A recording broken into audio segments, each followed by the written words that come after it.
acá hay un gráfico distinto para ver diferentes formas de la función de densidad de una beta, según diferentes parametrizaciones. Si se fijan, la que usamos nosotros, la clase pasada, es la que está acá en azul, ¿puede ser? En azul, que es una densidad uniforme. Bueno, después tenemos diferentes betas cada vez más informativas. Porque en el problema, lo pueden ver en la notebook, me faltó decirlo, dice que en general los bateadores aciertan entre el 20 y el 40% de las veces. Es decir, nosotros la vez pasada no hicimos uso de esa información para postular el modelo, dijimos todas las probabilidades o todos los intervalos tienen igual probabilidad, pero si uno quisiera podría haber postulado un prior un poco más informativo. Y tenemos prior de diferentes grados de informatividad, no sé cómo decir. ¿Información? Sí, pero... ¿Informatividad? ¿Existe? Claro. La cuñas ahora. Sí. ¿Pero informativeness existe o no? Informatividad. Informatividad, sí. Bueno, con diferentes grados de cantidad de información o de peso, no sé cómo decirlo. Es una palabra. Sí. Informatividad. Informatividad, bueno. Entonces, acá tenemos el modelo que hemos planteado el otro día, que tenemos y la cantidad de éxitos en el ensayos, y dijimos, bueno, bajo los supuestos de independencia, probabilidad constante, etc., naturalmente surge el modelo observacional binomial, y la cantidad desconocida, parámetro de este modelo es pi, y dijimos, bueno, dentro de un montón de familias de distribuciones que conocemos, la distribución beta es una que hace sentido. Bueno, perdón, se fue para arriba. La pregunta sería con qué parámetros le pones, ¿no? Porque vos tenés la información de que la probabilidad está entre 20 y 40. Sí. Pero ahí te sale, ¿no? Para saber entre 20 y 40 acá. Sí, no, o sea, podríamos... Esto uno podría tomarlo como una aproximación a una elucidación de priors. De decir, bueno, quiero una distribución beta que tenga la gran mayoría de la probabilidad entre el 0.2 y 0.4. Uno tendría que resolver, o sea, lo podría resolver, no sé si se puede hacer despejando o con algún optimizador, o uno podría ir postulando diferentes betas hasta que encuentre una que más o menos refleje Lo mismo que un optimizador humano. un optimizador visual humano sería, sí. Sí, a ver, qué sé yo, esta distribución yo no la utilizaría porque concentra la mayoría de la probabilidad en intervalo muy acotado, y tal vez utilizaría, no sé, esta, que tiene algo de información más que la distribución uniforme, pero no me imagino que me vaya a pesar terriblemente después en el posterior. Como que, sí, incorporás un poco de información, pero no es una cosa súper influyente. Bueno, entonces hablamos de modelo observacional, la breve respuesta, ya lo dijimos, teníamos un valor fijo que es, o lo tomamos como fijo, que es la cantidad de ensayos, y dijimos que el modelo a priori para los parámetros está basado en una distribución beta. ¿Se acuerdan que dijimos? No lo demostramos, pero esto es un modelo conjugado, es decir, que la familia del prior es la misma que del posterior. Entonces, a posteriori, es decir, si uno agarrase la regla de Bayes acá y enchufa acá la ecuación de la verosimilitud de la binomial, acá una ecuación de una beta, que acá la resuelve esta integral, que en realidad no hace falta resolverlo a mano porque queda que el núcleo es una beta, bueno, se daría cuenta que esto es la densidad de una beta. Nosotros no lo demostramos, pero sabemos que es así. Que es una beta con parámetros. El alfa es el alfa del prior más la cantidad de éxitos, y el beta es el beta del prior más la cantidad de fracasos. O sea, n menos i es la cantidad de fracasos. En nuestro caso, como hemos usado priors uniformes, el alfa es 46, que es 45 más 1, y el beta es 71, que es 115 menos 45 más 1.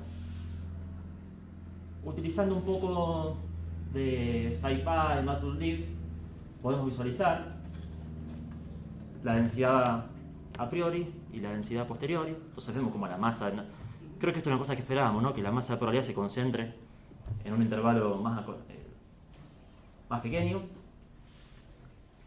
Y lo que también podemos hacer es ver la forma del prior, del likelihood y del posterior en el mismo gráfico.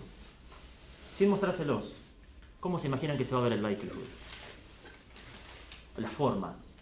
Exactamente igual que el posterior. Exactamente igual que posterior, ¿no? Acá no sé si se llega a ver, está en línea punteada, como por segmentos, pero se superponen. Ojo, se superponen porque yo lo escalé al likelihood para que entre en este gráfico, no porque esté en la misma escala. De hecho, si yo no escalara el likelihood, tiene una altura mucho más abajo y es porque es una función de verosimilitud, no integra uno, ¿no? Porque es función del parámetro. ¿Hasta acá? ¿Alguna pregunta del repaso del otro día? ¿También? Pero es necesario si tuvieras un prior más fuerte, porque se dice que está más ahí. ¿El likelihood y el posterior serían igual o...? No, vamos a probarlo. Entonces vamos acá y en vez de 46, 1. Ahora supongamos que tenemos un prior. ¿Cuáles hemos visto acá arriba? A ver.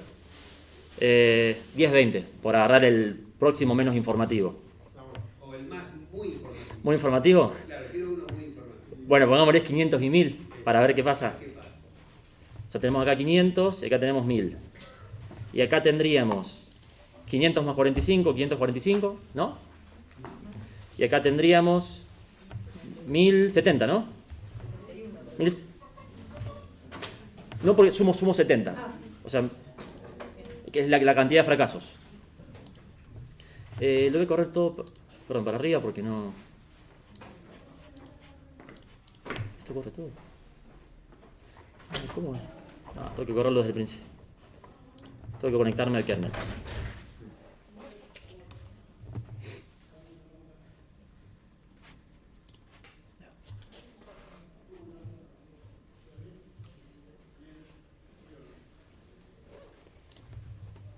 Que varios.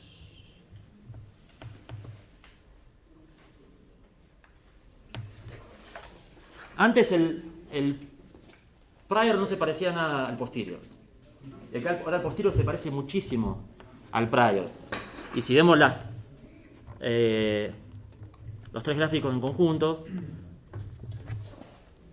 van a ver que la forma o donde está la masa de probabilidad del posterior está mucho más influenciado que el prior, por donde está la masa de probabilidad del prior, que por donde está likelihood. Y eso es porque estamos usando un prior recontra informativo y no sé, a menos que tengan un motivo ultra bueno para hacerlo, no lo hagan. Pero, por ejemplo, podría ser el caso de vos tenés toda una serie de evidencia experimental de años y a alguien le sale el experimento que encuentra otra cosa que no es. Sí.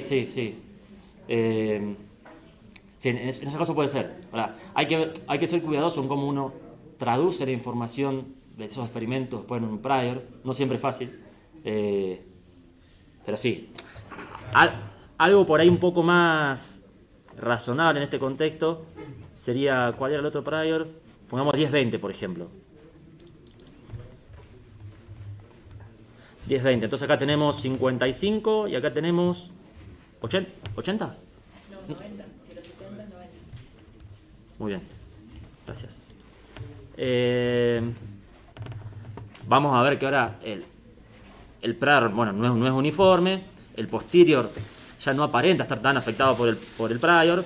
Y si vemos las tres funciones en un mismo gráfico, vemos que el posterior... Vemos que hay una influencia, que el posterior es un compromiso entre el prior y el likelihood. Eso lo vemos en la regla de Bayes.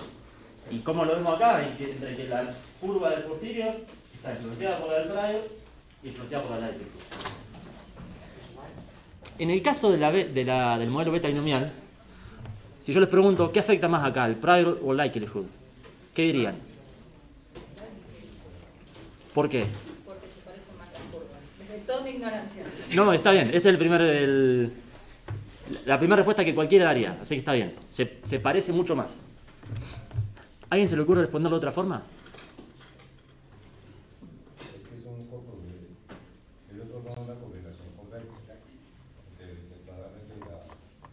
Ahí va. Y cuando lo muestre grande, en este caso lo muestre grande.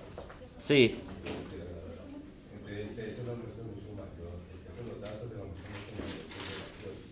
sí, la muestra es grande, digamos, pero en el caso anterior habíamos puesto un prior tan informativo que ni siquiera Porque ya la información de la muestra la priori la absorbió. Claro, Pero mientras no tengas una priori tan informativa, la muestra siempre va a tener... sí, y creo que es lo que uno quiere que suceda, ¿no? Pero justo en este caso en particular del modelo beta binomial, fíjense que el alfa del posterior es el alfa del prior más la cantidad de éxitos, o sea que uno puede pensar esto como pseudo éxitos, y es la cantidad de el beta del prior más la cantidad de fracasos. O sea, esto lo puede pensar como pseudo fracasos. Entonces uno puede pensar el total de la información contenida en el prior como la suma de alfa más beta del prior, y en la información y en los datos el n.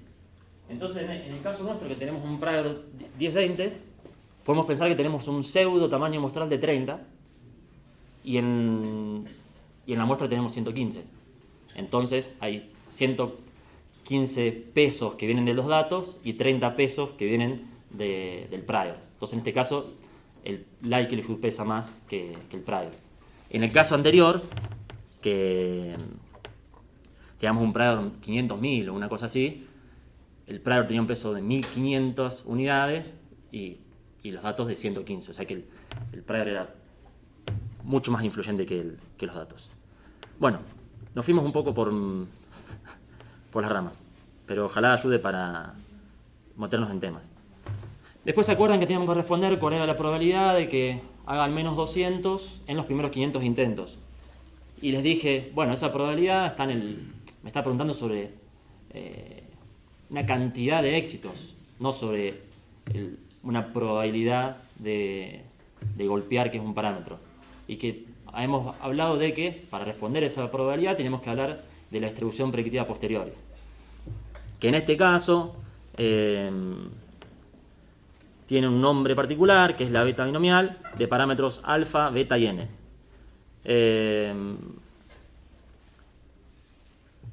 Bueno, acá había escrito lo que intenté escribir un poco el otro día en el pizarrón, que queríamos la probabilidad que sea mayor o igual a 155, dado los datos que observamos, y con un n de 385. Y esa probabilidad no es más que una sumatoria de probabilidades puntuales de una beta binomial que es una discreta. Alguien había mencionado de visualizar esa distribución predictiva posteriori. Lo habíamos hecho a través de muestras y acá la estamos visualizando de manera exacta. O sea, en SciPy tiene implementado la distribución beta binomial. Entonces lo que hice fue calcular la función de masa de probabilidad en un rango de valores de i con los parámetros que venían del posterior y el n. Entonces, si queremos la probabilidad de que sea mayor a 155, lo que tenemos que hacer es sumar las alturas desde acá hasta por acá, ¿no? Hasta 385. Nada más que el resto ya son prácticamente cero. ¿Cómo se hace eso? Bueno, la probabilidad de mayor o igual es igual a 1 menos la probabilidad de menor, y la probabilidad de menor es la función de distribución o la CDF. Y acá vemos que esa probabilidad es 0,43. Que esto lo podemos responder también por Monte Carlo, como lo hicimos la vez pasada. ¿Estamos? ¿Nos pusimos en contexto del problema? Abajo hay otro ejemplo. No lo vamos a ver ahora. Está respondido de esta misma forma. Si quieren después pueden traducirlo para PyMC, después de que nosotros hagamos el primer problema en PyMC. ¿Preguntas antes de pasar a la otra notebook? Ok. Por allá.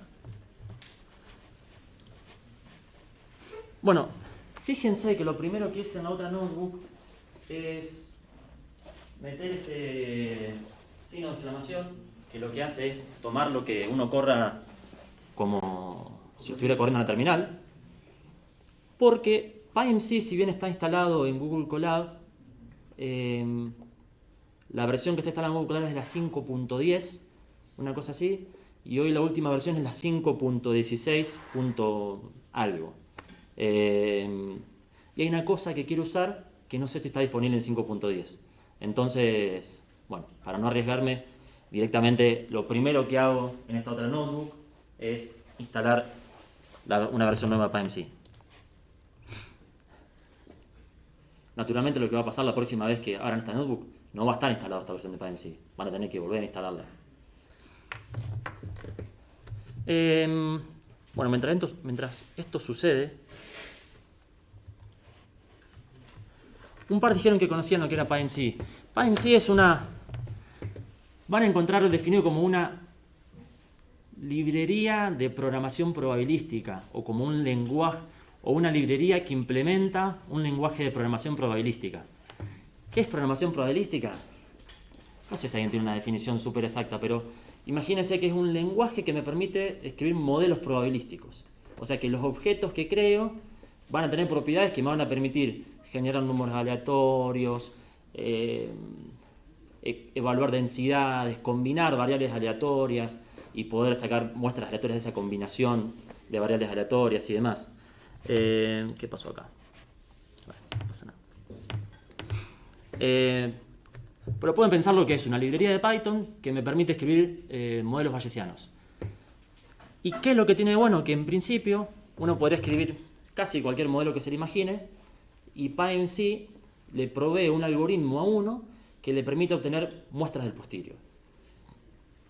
Y ahora dirán, bueno, ¿por qué necesito obtener muestras de un posterior si el problema anterior lo resolvimos sin obtener muestras de un posterior? Bueno, el problema anterior lo resolvimos sin obtener muestras de posterior porque era un problema ultra sencillo, ultra conocido, donde hay una distribución a posteriori analítica. En una gran variedad de problemas nunca vamos a encontrar de manera cerrada cuál es ni la densidad de la distribución a posteriori y muy probable que ni siquiera, o sea, y si la encontramos también no tiene un nombre. Pero sin embargo necesitamos hacer inferencia. Entonces, en estadística bayesiana, y sobre todo el enfoque de PyMC, es hacer siempre inferencia a través de Monte Carlo. Es decir, saco muestras del posterior y con esas muestras calculo lo que quiero calcular. Por ejemplo, no, son todos valores esperados, pero por ejemplo una media, o por ejemplo un percentil, un intervalo, una probabilidad.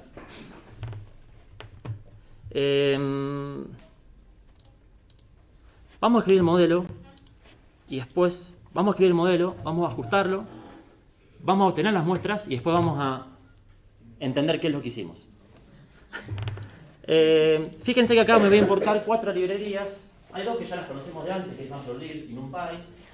Pero hay otras 2 librerías que van siempre de la mano.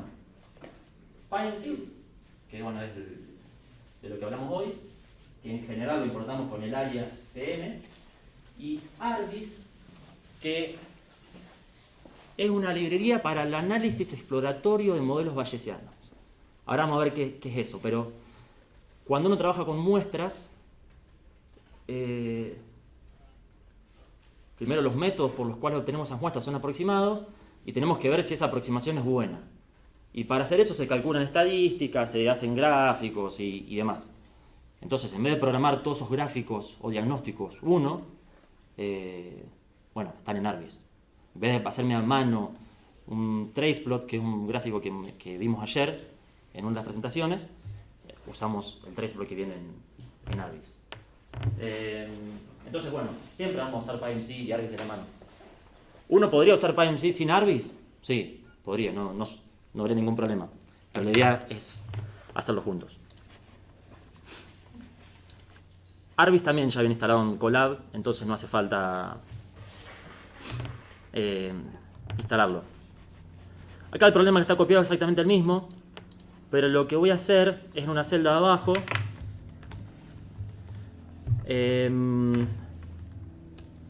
escribir las variables que tenemos, los datos que tenemos. N igual 115 y I igual a 45. Ahora, el modelo que nosotros teníamos lo hemos escrito de esta forma, ¿no? nuestro modelo observacional y nuestro modelo a priori.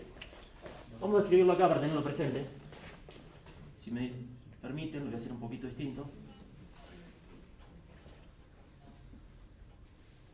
Le ponemos alfa beta y acá tenemos i dado pi, se atribuye como una binomial de parámetros n y pi. ¿No? ¿Me equivoqué en algo? Está. Ahora van a ver por qué lo escribí al revés. Primero, necesitamos dos objetos de distribuciones para implementar el modelo en PyMC. PyMC implementa un montón de distribuciones de probabilidad, un montón que seguramente conocemos y muchas que no. ¿Cómo las implementa? Una binomial, pm.binomial. Fíjense que si lo imprimo no va a hacer nada, me va a mostrar solo que existe. Y si hago pm.beta, me va a mostrar que hay una distribución que es una beta. Ahora, ¿puedo yo hacer binomial n igual a n, i igual a i? Perdón, n mayúscula. Acá falló porque puse mal el nombre de la variable. Fíjese que no, me tira un error. Porque me está diciendo que hay un problema con el nombre. Porque PyMC necesita que cuando creamos una variable le demos un nombre interno que va a usar PyMC. Entonces llamémosle i.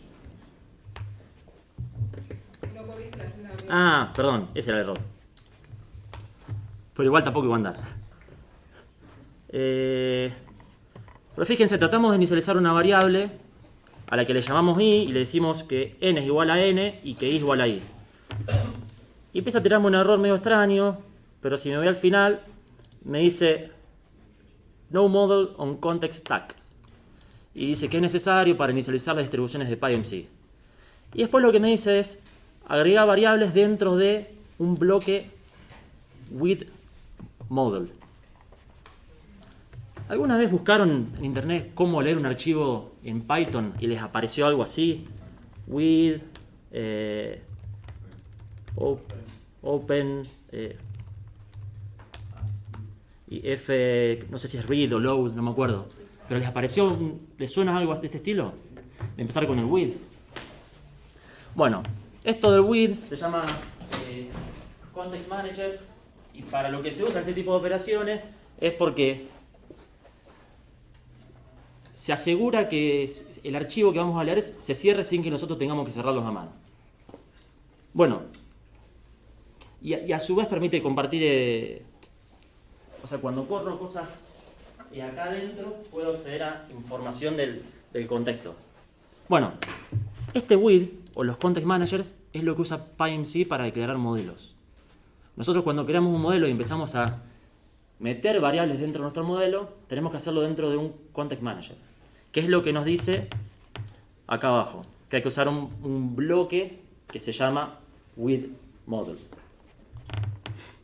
O sea, no vamos a leer datos de esta forma, se los comenté solamente para ver si a alguien le sonaba lo del el contexto with. Entonces, necesitamos la sentencia with y después necesitamos crear un objeto modelo, que en PyMC es pm.model. Es una clase que hay que instanciar, por lo tanto lo llamamos. Y podemos ponerle un nombre que después va a ser una variable que se va a guardar. Y entonces acá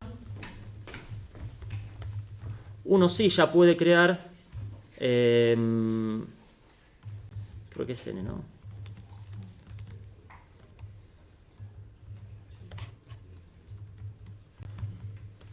A ver si es así. ¿Es ahí? Perdón. Déjenme ponerle 0.5. Si anda esto. Déjenme sacarle el link.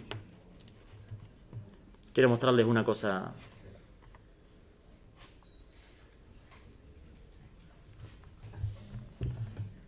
Che, ¿al resto también le anda tan lento? ¿Cómo? No estoy. ¿Ven que están como... todavía ¿Estás conectado a internet? Sí, ¿Con cable? no. Me va a pedir el cable. Ah. Ese cable. Porque anda... De última, si nosotros no corremos por el... Creo que la antena está del otro lado. Ah. Porque por eso mismo es que me tira a veces que falla el guardado. Y debe ser porque algún problema de Puede que alguno sincronización. está cambiando. ¿Qué? Puede ser que alguno de nosotros esté cambiando un poquito alguna cosa. Porque dice que Pero no deberían... ¿No les debería pedir que haga una copia? ¿Alguien intentó modificar el archivo? ¿Cómo? Yo no estoy trabajando en una copia. Pero lo hiciste... nos deja editarlo. Ah, ¿les deja editarlo? O sea, Ok. Entonces, No, tienen que entrar y poner a hacer una copia para no modificar. olvídense, me hago yo una copia, renieguen ustedes. Hacemos una copia. Déjalo, sí. Yo lo abrí en mi drive, no sé si es... Sí, es el mismo archivo para todos, pero cuando uno lo edita. Sí, porque hice automático, sí. Acá está. Bueno, me abro yo la copia, listo. Hacemos la copia y después la volvés a subir cuando lo termines.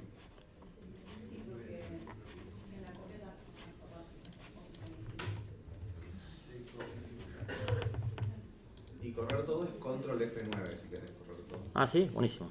Control F9. Bueno, gracias. Sí, igual sigue siendo... Ah, se está conectando.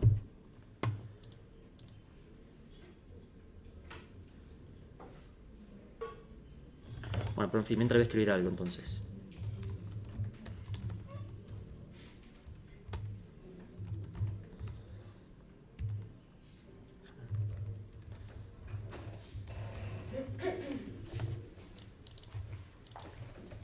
¿Te conecta a internet? ¿Bien? Sí, a ver. No, o sea, Google anda bien, es colar lo que anda mal.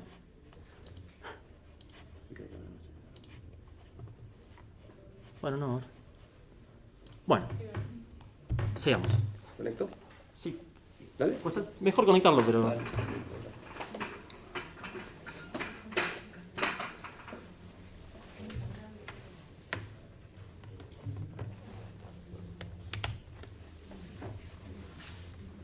Tomás, me te una pregunta. ¿Lo del with es la forma más prolija de hacerlo o es la forma que hay que hacerlo? Si es? No, podés hacerlo sin. Si querés después te muestro, pero es horrible. Ok. Lo que tendrías que hacer cada vez que creas una variable es pasarle el objeto modelo. Tendrías que decir, crear una binomial en este modelo, crear una beta en este modelo. En cambio acá es como que todo ya queda dentro del modelo automáticamente. No, pero bueno. Sí, está, gracias. Sí, está mejor. Gracias. Bueno, entonces les decía, lo que necesitamos es un context manager que se crea con este with. Ahí creamos el modelo y podemos o no guardarlo en una variable que le llamamos modelo. Después, esto inicializa un bloque y en este bloque definimos las variables. ¿Qué variables definimos? La probabilidad de éxito, que es una distribución beta, entonces pm.beta. Que hay que siempre el primer argumento cuando creemos una variable va a ser el nombre de esa variable. Porque es el nombre interno que reconoce PyMC. A PyMC no le importa cómo guardo yo el nombre de la variable en mi programa. Yo acá le podría haber puesto casa. El PyMC no sabía que eso se llamaba casa.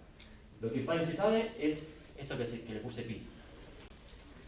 Y bueno, la distribución beta hay que parametrizar. Cuando uno lo instancia, tiene que pasarle valores para esa distribución.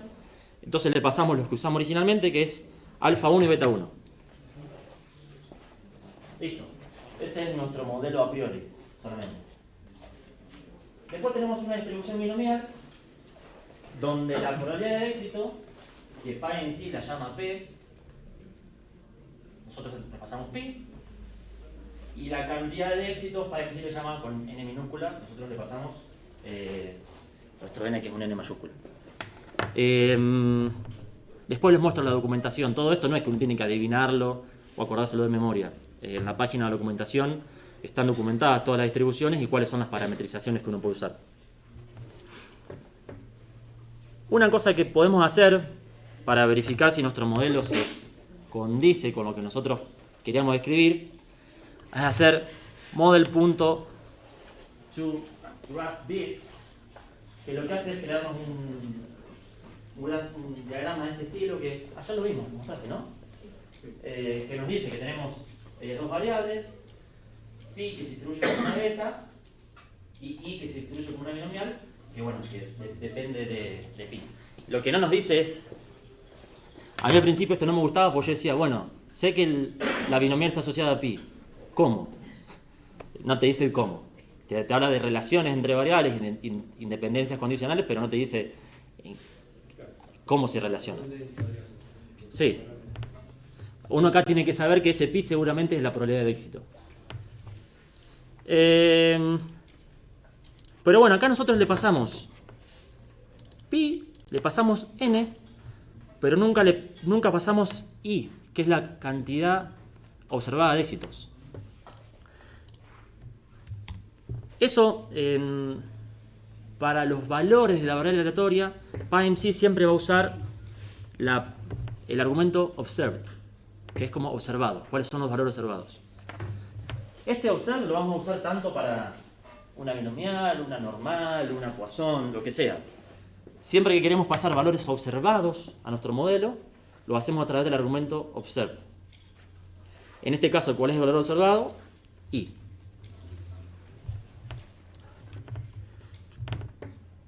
Y fíjense que cambió de color. Antes estaba en blanco, ahora está en un grisecito. ¿Por qué? Porque es una cantidad observada. Eso es todo. Bueno, no es todo. Tenemos creado el modelo. Ahora, ¿qué necesitaríamos, por ejemplo, para responder la primera pregunta? De la probabilidad de que este jugador obtenga un hit. El posterior predictive. No, El posterior.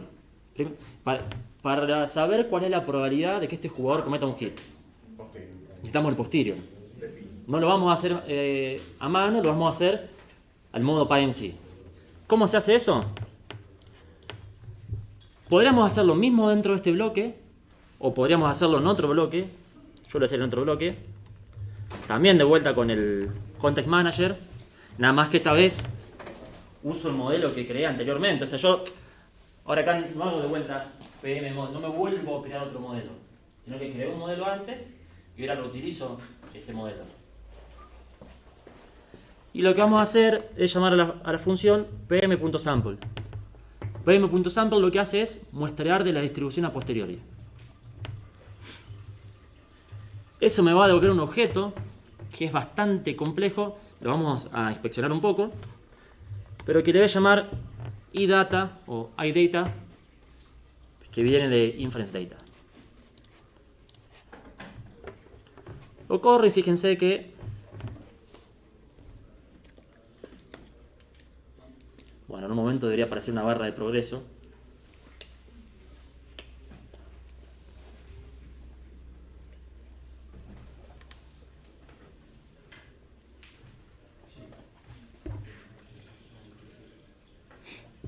¿Puedes subir un chiquitito para arriba? Sí. Ahí.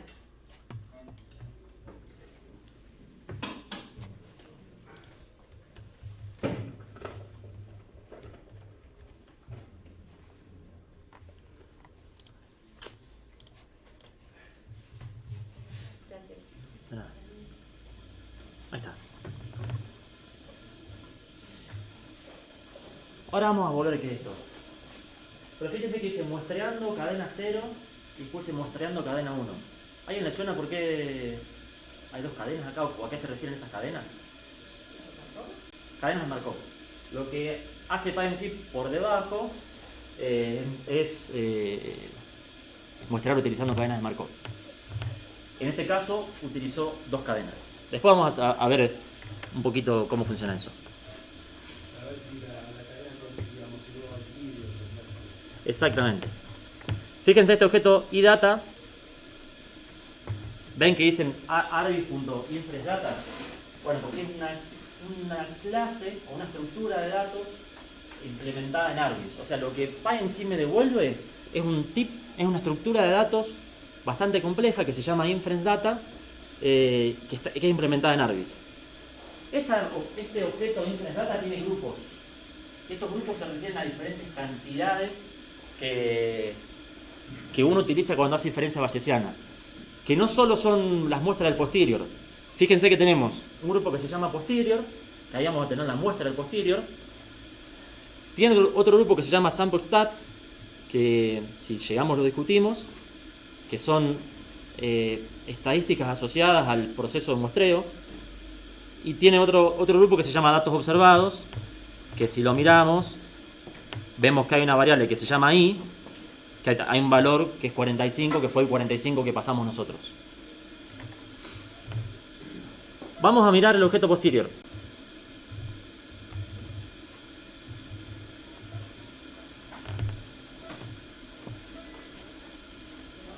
Ahora que este es un objeto bastante complejo, tiene un montón de información. Pero empecemos a digerir qué es cada una de estas cosas que construimos. Este objeto posterior, piénsenlo como un arreglo multidimensional con cada variable es un arreglo multidimensional, como si fuera un array de NumPy. Piensen en un vector, una matriz, un array de 3 dimensiones, que en vez de a los ejes, en vez de llamarle 0, 1, 2, 3, 4, le pone un nombre. Entonces, en este caso tenemos una variable que es pi, que es nuestro parámetro, que lo tenemos en forma de arreglo bidimensional, donde el primer eje está dado por las cadenas y el segundo eje está dado por las muestras. Y fíjense que acá dice que está abordado como float64 y vemos algunos valorcitos. Estos valorcitos son las muestras del posterior de pi. O sea, tenemos 2 cadenas y tenemos 1000 muestras. O sea, en total tenemos 2000 muestras. Tenemos 1000 en cada cadena. Y después, bueno, a estas dimensiones dice que ¿cuántas cadenas hay? 2. ¿Cómo se llaman? 0 y 1. Podrían tener nombres las dimensiones. ¿Cuántas extracciones hay? 1000. ¿Cómo le llaman? 0, 1, 2, 3. De 0 a 999. ¿Y esa cantidad, esos parámetros los podemos poner nosotros? Sí. Sí, de hecho ahora los vamos a cambiar y en general usamos más de 2 cadenas. Por defecto, el mínimo que utiliza es 2, pero si tu procesador puede procesar 4 en paralelo, hace 4. Y si querés tener 16, puedes poner 16, las que quieras. Bancate el cómputo después, pero sí. Sí, a mí me gusta que pregunten, así que adelante. Del observe data, igual la pregunta es muy básica. En el observe data que habías mencionado antes, ¿sí seguís refiriéndote a los datos observados del posterior? Sí, no, a los datos observados en mi modelo. ¿Cuáles son las cantidades que observé en mi modelo? Y el 45. Que en realidad esto es una estructura ultra compleja para guardar un solo valor. Nada más que el modelo más complejo va a tener, en vez de un solo valor, un vector de valores. O múltiples vectores de valores. Es más, fíjense que la dimensión tiene un nombre genérico. Pero sí, este 45 que vemos acá es el 45 que pasamos nosotros antes.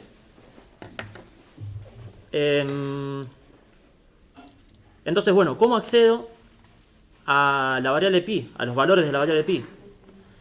Agarro el objeto inference data, entro al grupo posterior y acá puedo pasarle o bien entre corchetes y como una cadena al nombre pi, o lo podría hacer con punto pi también. Pero fíjense que de vuelta me da otro objeto, se llama data array, así va también bastante como complejo, con bastante información. Que de vuelta me recuerda que tengo 2 cadenas y que tengo 1000 muestras. Y acá me muestra algunos valores. Si uno quisiera obtener eso como un array de NumPy, simplemente hace .toNumPy. Y lo que me devuelve es un arreglo de NumPy, que si le preguntamos el shape, va a ser 2000. 2 cadenas, 1000 muestras por cadena. Disculpa la ignorancia. Sí. ¿Chain entonces son cadenas, draw serían los valores? Sí, exactamente. Chain es cadenas y draw pensar como extracción, pero pensar así, como extracción del posterior. Y lo que hago acá con este flatten, solo para mostrarlo, después voy a ver cómo se hace con Arbis. Lo que hago con este flatten es pasar ese arreglo en 2 dimensiones a un vector De 2000. de 2000. Y lo que, fíjense, PV posterior. No, para que Y te queda y es un array. O sea, es un array de NumPy. Un array de NumPy porque antes lo convertí a array de NumPy. ¿Y con esto qué podría hacer? Claro, Puede ser un histograma si quisiera. Y entonces acá tengo un histograma que me aproxima la densidad de mi distribución a posteriori. Bueno, en este caso no es densidad, pero me da una idea de la forma de mi distribución a posteriori. Entonces yo viendo esto, puedo decir, bueno, la probabilidad de que este bateador cometa un hit está entre el 30 y 50%. una pregunta, o sea, en términos generales, vos cuando vas haciendo posteriores de distintas cosas, en vez de guardar una distribución, o sea, porque hablas de que era un lenguaje probabilístico. Sí. En vez de guardar una o sea, la forma de guardar la distribución es con samples. A través de muestras, exactamente. Y las Esa formas es tu distribución. son muestras de la distribución. Sí, esto representa la distribución. Claro, pero yo cuando opero con el posterior es ese. Es eso, opero a través de muestras. O sea, voy a hacer todo con Monte Carlo. O sea, cuando quiero calcular la media del posterior, ¿qué voy a hacer? Agarro las muestras estas y hago NP-min la muestra del posterior. Entonces, si quiero una estimación puntual, va a ser 0.4. Sí. Si quiero dar un intervalo, puedo hacer... Acá estoy calculando los límites de un intervalo de credibilidad del 90%. Bueno, estos son los límites 32 y 46.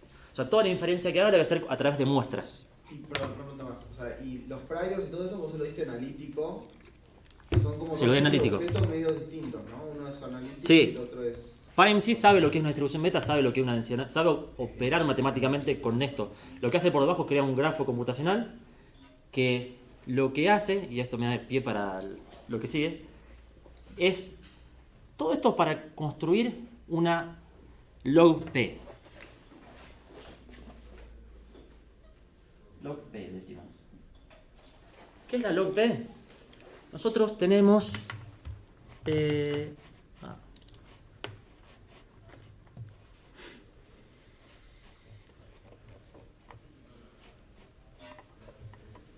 Tenemos acá la regla de Bayes, ¿no?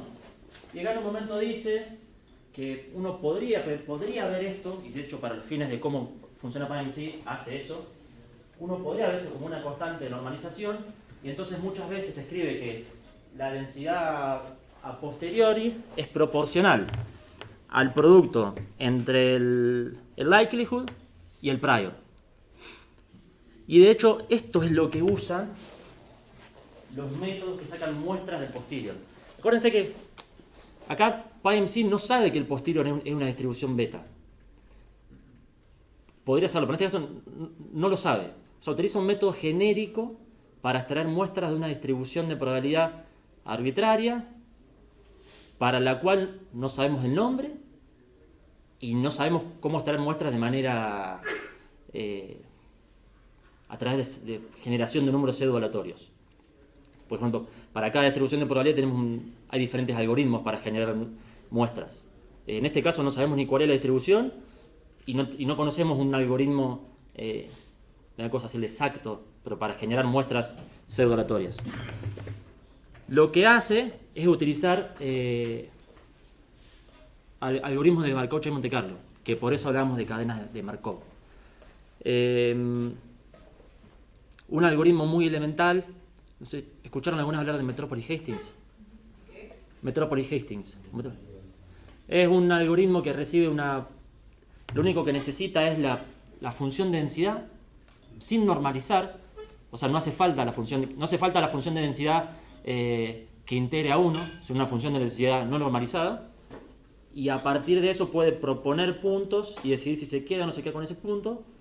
Y bueno, se puede demostrar que por cómo funciona ese algoritmo, las muestras que vas a obtener en el largo plazo van a ser muestras de esa densidad que vos elegiste no normalizada. Metropolis Hastings está buenísimo, pero no es lo suficientemente sofisticado para una librería tan general como PyMC. Entonces lo que se utiliza es una variante de Hamilton de Monte Carlo.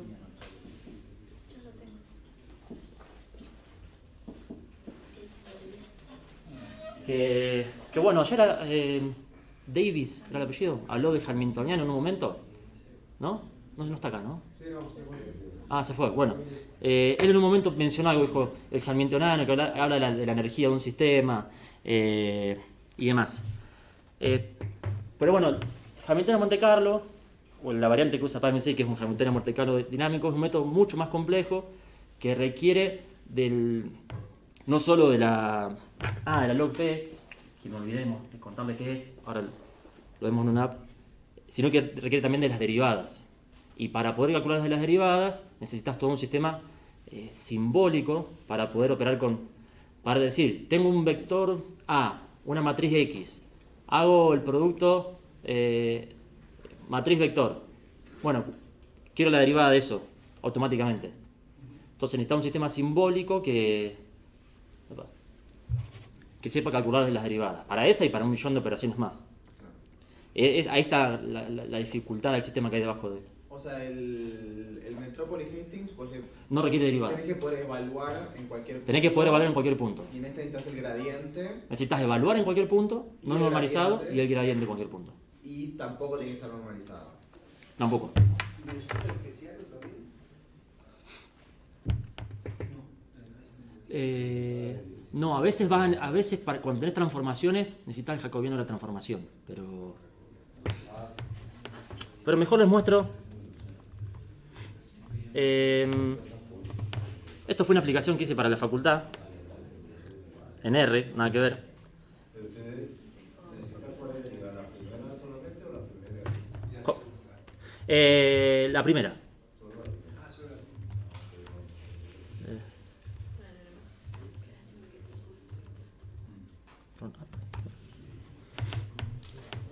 También no, sí. Me imagino que eso lo que hace es hacer comparación más rápido. ¿Cómo? Me imagino que eso ayuda a hacer comparación más rápido. Claro, porque vos al utilizar el gradiente es como que tenés más información para saber todo esto de manera muy intuitiva y muy charlado.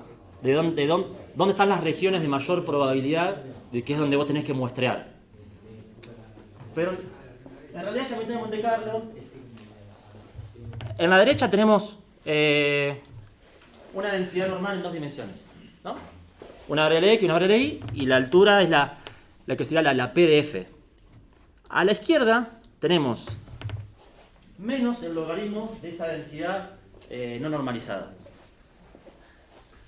Lo que hace Hamilton de Monte Carlo para muestrear es pensar que tiene, de manera muy intuitiva, agarro una pelotita, la pongo en un lugar cualquiera del espacio paramétrico, esto es el espacio paramétrico, le doy un impulso inicial, sigo la trayectoria de esa pelotita, y ahí vienen lo que son las ecuaciones de Hamilton que uno debería resolver, y donde cae esa pelotita, la sigo durante un tiempo, porque es un sistema sin fricción, entonces en un momento yo digo, bueno, paro, la sigo durante un tiempo, donde queda esa pelotita, tengo una condición que evalúo, y me quedo o no me quedo con esa muestra. Una vez que paro ahí, le pego de vuelta a la pelotita, sale para otro lado, donde para, me fijo si me la quedo o no me la quedo, y es mi próxima muestra. ¿Cómo más o menos funciona? Vamos a ponerlo velocidad media. Yo voy a apretar ahora acá, muestrear un único punto, y fíjense lo que pasa en el panel de la izquierda. Bueno, por ahí fue demasiado lento. Vamos a dejarlo corriendo.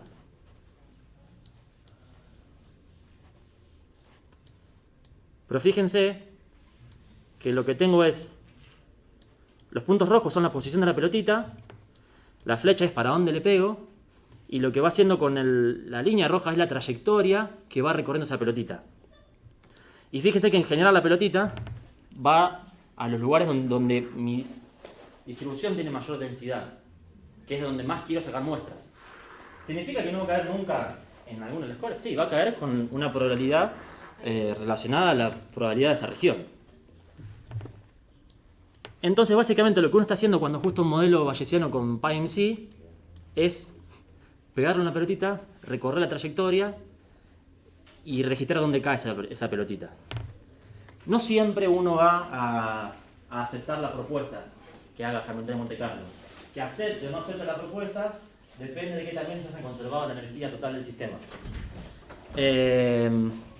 Después les paso dónde está. Esto está público en un repositorio de GitHub y acá tiene una explicación de cómo funciona cada una de las cosas. Pero, más, eso funciona para cualquier posterior, tenga o no tenga forma cerrada, cualquier...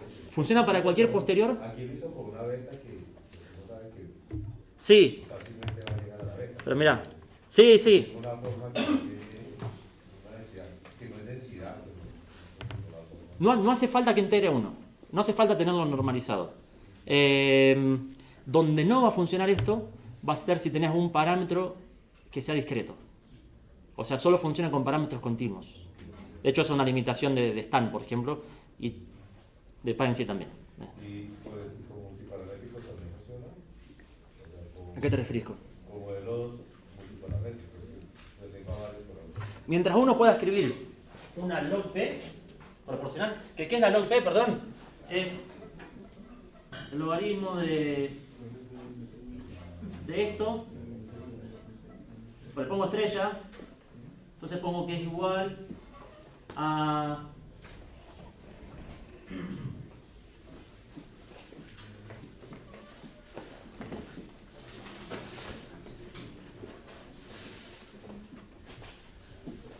en escala logarítmica el producto se me hace suma, entonces la log P es la suma del logaritmo de la verosimilitud más la suma del logaritmo del prior. Esto es lo que construye PyMC por debajo para poder obtener muestras del posterior. Y va a funcionar siempre y cuando el espacio paramétrico, o sea, mis parámetros sean continuos. Si tengo un parámetro que toma los valores 0, 1, 2, 3, 4, no lo voy a poder muestrear con Hamilton de Monte Carlo. Una duda, ¿es por una simple casualidad o esto funciona en distintos ámbitos, el ejemplo de la pelotita? Te pregunto porque es muy parecida a la gráfica que se está dando con dos situaciones. Una, la migración de las personas en la historia, cuando comienzan a armarse las primeras sociedades. Sí. Y por otro lado, es la forma en la que grafiqué cuando tenía que armar la forma en que se expandió el COVID, por eso te pregunto. Es muy parecido. No, esto sigue es un sistema físico que sigue la trayectoria de una pelotita. No sé si lo podría utilizar, pero no. Lo veo muy parecido, Sí. por eso te pregunto.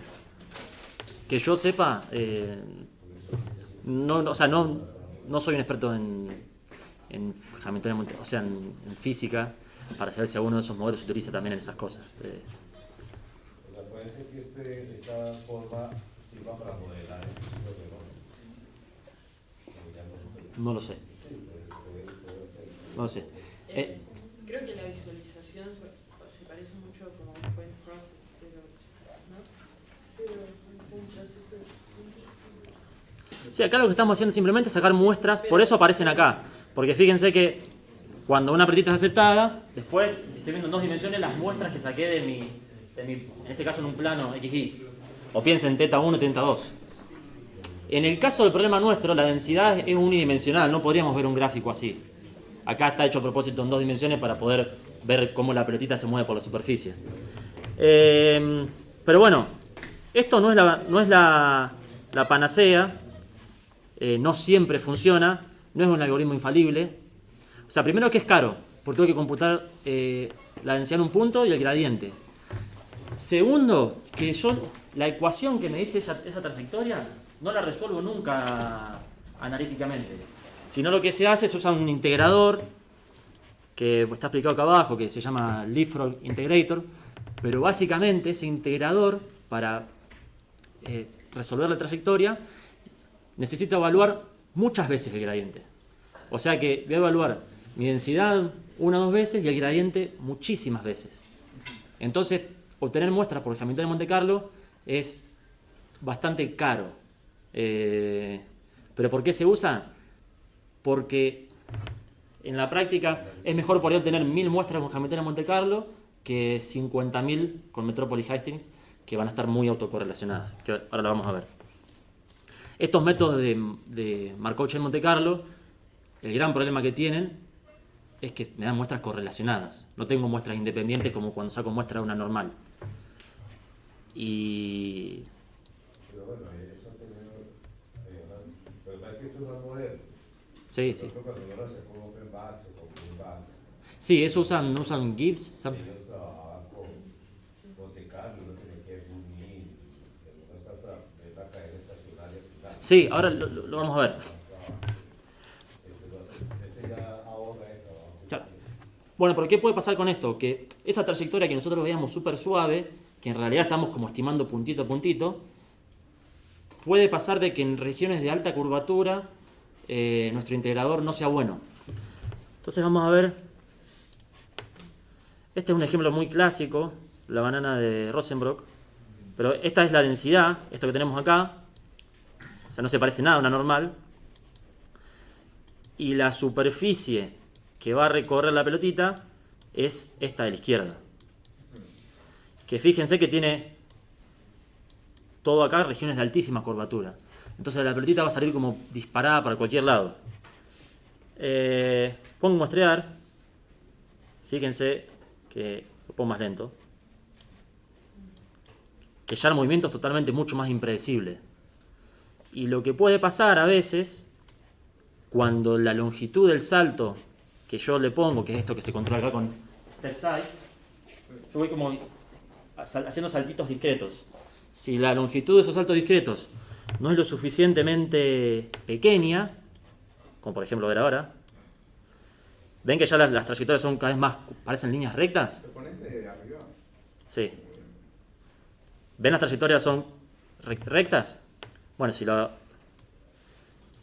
agrando mucho, en algún momento, fíjense que alguna va a decir divergente sí y empieza a rechazar.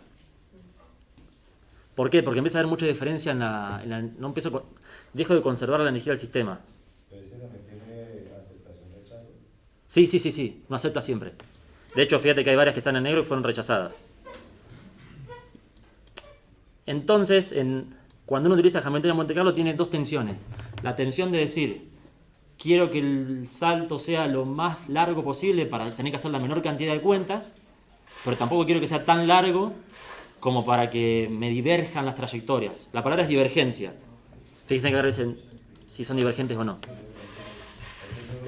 Una idea más o menos clara de cómo qué densidad tiene, una forma de la densidad. ¿Cómo? ¿Perdón? Y tiene uno que tiene una forma más o menos, al ver la ecuación, la función, qué forma de densidad o qué tiene, cómo podría ser una función que está compleja. Esto es una densidad, esto no. Esto es un menos log. Sí, pero a través del menor lo estás tratando de aproximar la densidad, ¿no? Sí, como que navega en una superficie. ¿Tenés un porcentaje de aceptación óptimo digamos, a medida que alargás el paso, Vas a dejar vas a tener un mayor porcentaje de rechazo? Nosotros acá lo que estamos haciendo es manipular el paso del el salto y la longitud de la trayectoria manualmente. En PyMC, en Stan, en todas las librerías, eso se tunea automáticamente para tener una aceptación del 80% en general. Hay un paper que habla de eso. Y si uno quiere tener un paso más chiquito porque está en una región de mucha curvatura, se explicita tener porcentaje de aceptación objetivo, se lo sube para que uno haga pasitos más cortos. O sea, si uno hace pasitos muy cortos va a aceptar casi siempre. Pero digamos, tenés el tiempo de autocorrelación es más largo. Bien. No tanto eso, porque Digamos, porque tenés... la autocorrelación tiene que ver con la longitud de la trayectoria.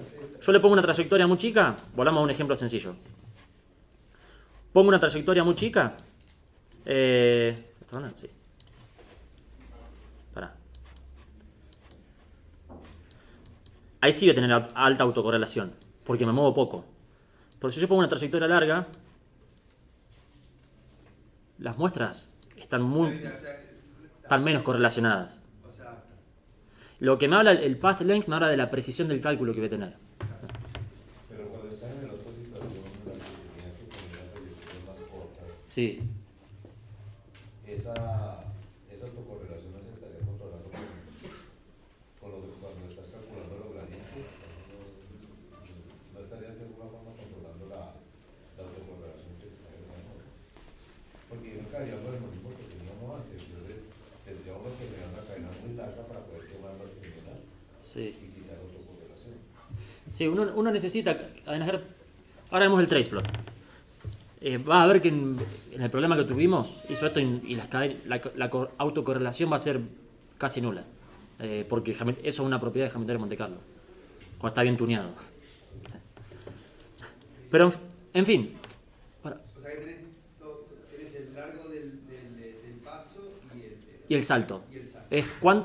Es cuánto tiempo voy a recorrer y con saltitos de qué longitud. Y el largo del paso también se fija automáticamente. Sí. Sí, fíjate que nosotros fuimos acá y pusimos pm.sample. No dijimos usar Hamilton de Monte Carlo, usar 2 cadenas, poner esta longitud, por esto. Hay valores por defecto sensibles, o que se cree que son sensibles, y funciona. Cuando uno empieza a trabajar con modelos más complicados, muchas veces uno tiene que caer en cosas menos sensibles. Pero bueno, hablando de la autocorrelación y demás, acá es donde entra Arbis. Arbis es una librería que viene con funciones para hacer gráficos y funciones para calcular diagnósticos. Un gráfico que uno suele hacer muy frecuentemente es un trace plot, que simplemente le pasamos el objeto inference data y esto va a generar el siguiente gráfico para todos los parámetros del modelo. Fíjense, siempre me va a dar 2 columnas. En la columna de la izquierda me va a dar una estimación de la densidad del posterior marginal para cada parámetro, que en este caso me muestra 2 densidades porque tuvo 2 cadenas. Si hubiera tenido 4, hubiera mostrado 4 densidades. Y lo que me muestra acá es el trace plot propiamente dicho, o si lo quisiéramos decir en español, no sé, gráfico de traza. Pero esto lo que me permite ver es en cada uno de los 1000 pasos, fíjense que esto va de 0 de calle al 1000, cuál era la posición, qué valor del parámetro muestré. Muy resumido, lo que uno quiere acá es que esto sea lo más parecido a un ruido blanco posible. O sea que uno no puede ver ni siquiera, desde ya que no vea tendencia, y después de que si no hay tendencia, de que uno no vea un movimiento suave que indica que cada muestra se parece mucho a la anterior. Acá esta muestra está en este punto y la siguiente muestra está en cualquier otro lado, pero no necesariamente va a estar cerca. Y si no se acuerdan del ruido blanco y demás, pueden pensar en el bicho, en una gata peluda. Entonces esto tiene que tener forma de gata peluda. Sí. No puede ser muy cruel, ¿no? Algo puede ser muy bueno, No, es buenísimo, diría.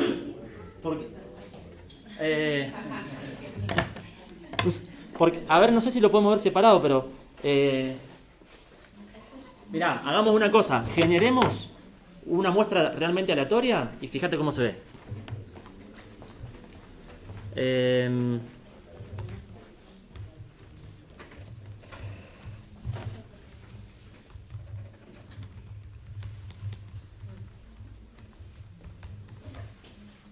¿Qué? Se me ocurre que cuando tenés más cadenas lo ves más como todo así. Pero acá solo hay 2.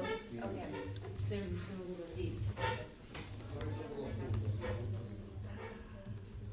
A ver si acá se ve. Bueno, acá tiene otro tamaño, pero esto sería lo ideal.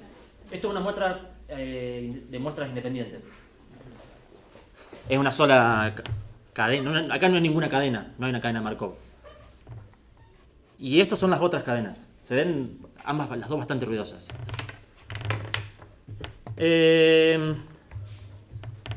Entonces, bueno, eso lo voy a dejar. Para responder la pregunta podríamos convertir nuestro array a array de NumPy, calcular medias, desvíos estándar, cuantiles y demás. O sea, una vez que uno tiene las muestras, uno opera como si hubiera tenido... Hay que correr unos diagnósticos, pero y una vez que se asegura que sus muestras son buenas, opera con Monte Carlo. Otro resumen o función que se suele utilizar mucho en ARVIS es una función que se llama summary, que es resumen.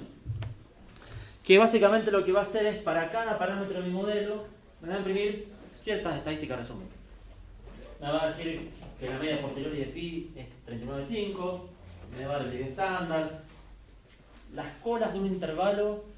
HDI significa Highest Density Interval. Perfecto.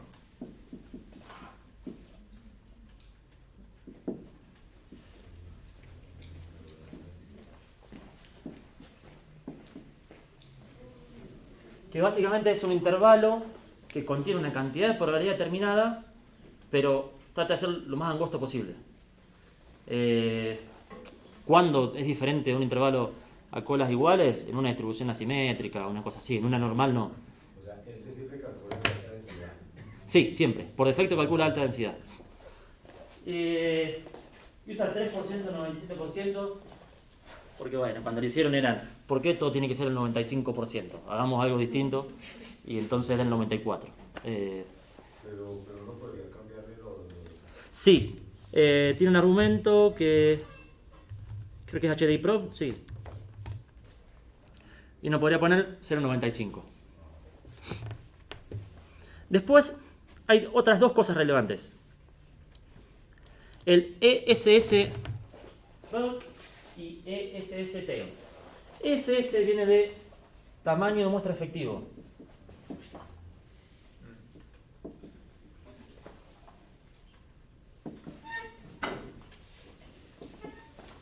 Es decir, yo tengo muestras no independientes. O sea que van a presentar un grado de autocorrelación. ¿A cuántas muestras independientes equivalen mis muestras dependientes? Esa es la pregunta. Porque si yo tengo 10.000 muestras con Markov-Chain Monte Carlo y están súper correlacionadas, no es como si el error de Monte Carlo, no es como si yo hubiera tenido 10.000 muestras independientes. Va a ser mucho mayor, porque la información que contengo en 10.000 muestras correlacionadas es menor a la información que contengo en 10.000 muestras independientes. Y aparecen dos estadísticas de resumen porque hay un estimador que te habla de el tamaño muestral efectivo en el centro de la distribución, que es el bulk, es donde está la mayor parte de la masa de probabilidad, y otra que te habla del tamaño muestral efectivo para las colas. ¿Por qué es eso? Bueno, porque si quiero estimar un percentil muy extremo, bueno, necesito tener precisión ahí. No es lo mismo la cantidad de muestras que necesito para estimar bien un percentil extremo que para estimar algo en el medio de la distribución. ¿Por qué es más grande el T? O sea, intuitivamente sería al revés, ¿no? Intuitivamente sería al revés. No sé. Okay. Pero ¿suele ser así? ¿Más grande el T? No, en realidad uno esperaría que fuera al revés, que esto sea más grande que esto, y uno esperaría que esto siempre sea menor que el tamaño de muestra que uno sacó. En este caso es 2000. A veces también pasa que esto es mayor que el tamaño de muestra que uno sacó. Porque es una cuentita que... Porque no hay una única forma de calcular estos tamaños de muestras efectivos. Hay un montón de estimadores que se fueron proponiendo y bueno. No entiendo nada de la interpretación de 1030-22. ¿Cómo? ¿Cómo? Que si vas a estimar una cantidad en la cola de la distribución, no, las muestras que tenés valen como si tuvieras 1392 muestras. Independientes, perdón. Que en realidad tenés 2000. Claro, vos tenés 2000, pero la información que contienen es como si tuvieras 1392. ¿Cómo? Muestras efectivas. Es como si tuviera 600 y tanto correlacionadas. No, porque es difícil. Pero uno no podría decir tengo 600 correlacionadas porque no hay una correlacionada y otra no correlacionada. Todas están correlacionadas. En conjunto la información que contienen... Supone que la cadena sabe cómo está autocorrelacionada con eso, pero llega un punto en que ella vuelve estacionaria.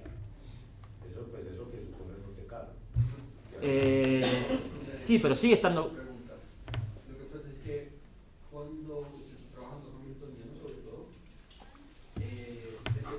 la idea de trabajar realmente hamiltoniano es cuando usted tiene problemas complejos, precisamente por lo que le ha dicho, llegar a la convergencia de múltiples problemas con la data. Entonces, cuando usted llega a generar, digamos, unas métricas que está sacando del effective sample size, lo que le está diciendo es que para poder lograr un nivel de convergencia específico se necesitarían tantas muestras, tantas samples o tantos pre-samples para llegar a un nivel de convergencia. Entonces, si eso empieza a aumentar o incluso se empiezan a generar diferencias entre los diferentes ejercicios que usted está mostrando, que usted está haciendo, de hecho, a pesar de que usted esté generando convergencias, a pesar de que el modelo le esté dando lo que sea, lo que le está diciendo en general es que si necesito muchas muestras, realmente el planteamiento de las priors y de la likelihood es supremamente complejo y seguramente no va a poder lograr una buena estimación, digamos, de los parámetros que le está pidiendo. Entonces, entre más effective sample size le está pidiendo, significa que le está diciendo que le está costando mucho más hacer ese proceso. O sea, ahí hizo 2000, si hubiera salido ahí 1800 y tanto, Entonces empieza a molestar, y hay un punto, exacto, y hay un punto en donde empieza ya lleno obviamente de otro tipo de métricas que se generan particularmente cuando uno está creando hamiltoniano, porque es que ese, digamos, el PMC usa el NUTS para hacer todo el proceso de optimización, para hacer el depth y todo eso. Él usa el NUTS y pues obviamente eso lo hace rápido, pero no es necesariamente el mejor. Cuando uno está trabajando con STAN, hay otras alternativas al NUTS que te permiten hacer el proceso de convergencia, digamos así, mucho más sencillo. Y entonces, claro, lo que él decía, entre los puntos y los saltos, eso es súper crítico cuando uno está haciendo hamiltoniano, porque si uno lo sabe definir bien, o eso le va a indicar este indicador te está dando información, esto te estaría dando información de que tan buenos fueron tus puntos y tus saltos. Tiene que ver, sí. O sea, si vos tuviste si tu tamaño efectivo de muestra es bueno o se parece al tamaño de muestra que sacaste, significa de que el algoritmo estuvo bien tuneado. Pero a mí me interesa que esto sea alto. ¿Qué necesito para eso? Que el algoritmo esté bien tuneado. No es que el buen tuneo del algoritmo es un objetivo.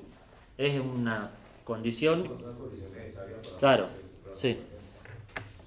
Usa la comparación entre las dos cadenas, ¿no? Para tener Sí, acá junta las muestras de las dos cadenas.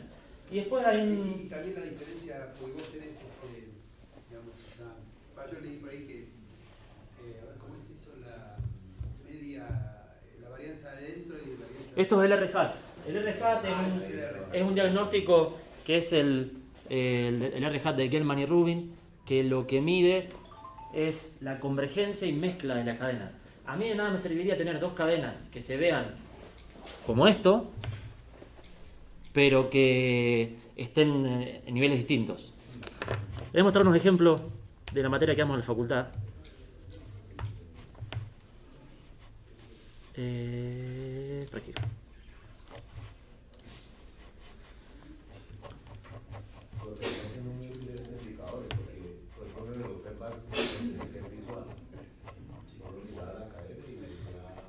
Fíjense, estos son casos que le dimos a nuestros estudiantes para que digan cuál es el problema con estas cadenas. Estas cadenas, las dos parecen muy ruidosas, son pocas muestras porque queríamos que puedan ver bien, pero no están mezcladas. O sea, como que las dos parecen haber convergido a algún lugar, pero en realidad algún problema hay porque están en diferente lugar. Estas otras parecen no haber convergido, están como yendo para cualquier lado. ¿Por qué parecen no haber convergido? Porque tiene una tendencia, y encima cualquier cosa porque la tendencia no es a un sector común. Esta de vuelta tiene una tendencia, pero pareciera a un sector común, pero está roto. Esto es una cosa que uno suele ver más común en algún modelo complicado, que es que una cadena se mueve más lenta que la otra, pero en las dos es como que todavía no sabes si convergieron, hay mucha autocorrelación. Yo digo, hay mucha autocorrelación.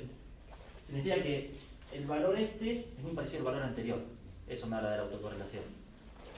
Hay un gráfico que uno podría hacer para ver la autocorrelación. Pero en fin, mientras más loca se mueve una serie, menos autocorrelación hay. Mientras más predecible es, más autocorrelación hay. Y en el caso multimodal, uno esperaría que todas las cadenas exploren todos los modos, o que cada cadena explore un modo en particular. No, yo esperaría que todas las cadenas exploren. Harto tiempo entonces y que Sí. podamos saber Sí, o sí, que vayan, que vengan. Sí. Sí, igual tengo la suerte de no trabajar tanto con ese tipo de problemas. Entonces yo en mi caso, si sé que las cosas se mueven por diferentes lados, está mal. ¿Ese tipo de gráfica lo haces con Seaborn? No, esto lo hice con ggplot, esto es un curso hecho en R. Ah, bien. Pero estos sí son, a ver si, no sé si llegan a ver bien. Para acá. Estos son ejemplos de un modelo que estábamos haciendo en el trabajo. Y cuando se rompe en general se ve así, no se ve como lo otro. Fíjense, tenemos 4 cadenas. Y las 4 cadenas hacen cualquier cosa. Van por diferentes lugares, se mueven súper lento. Las estimaciones de densidad son súper ruidosas, son malísimas. O sea, no tengo como una estimación concentrada en una región común. Como que una cadena anduvo por valores más altos, otras anduvieron por valores más bajos, pero como que no lograron explorar bien el espacio paramétrico. Eso pasó para los 2 parámetros de este modelo. O sea que por eso vos me decías que te parecía medio malo, cuando es malo se ve así. No es como un ruido blanco. Sí. Y en el caso pero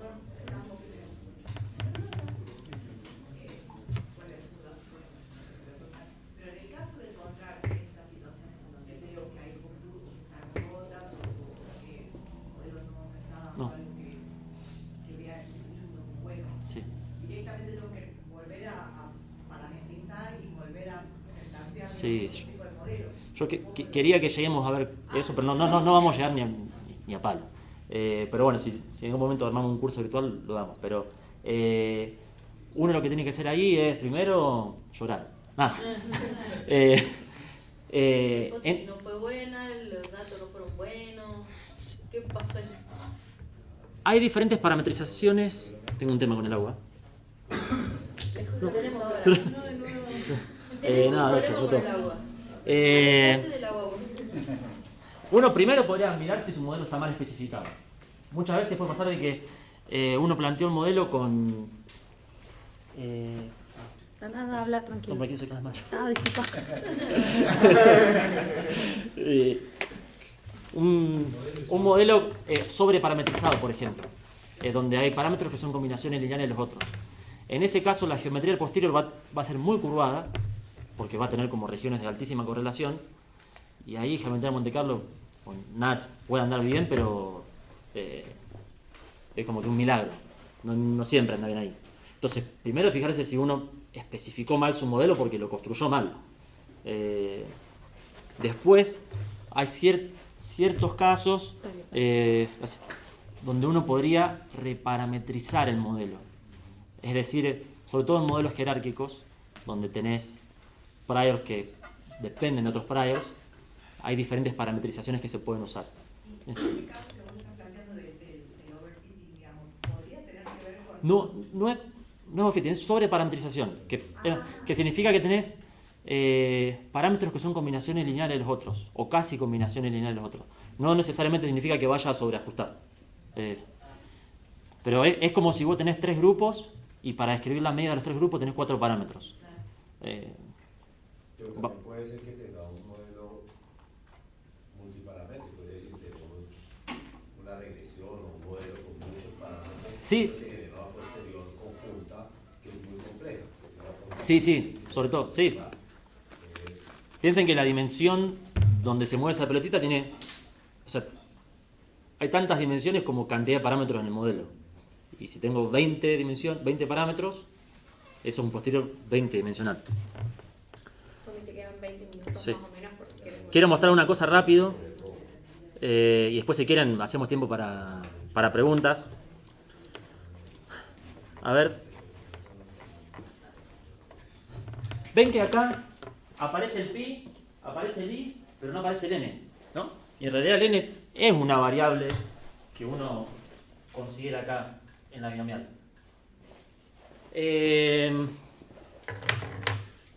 Quiero mostrarles esto para que después respondamos a la última pregunta.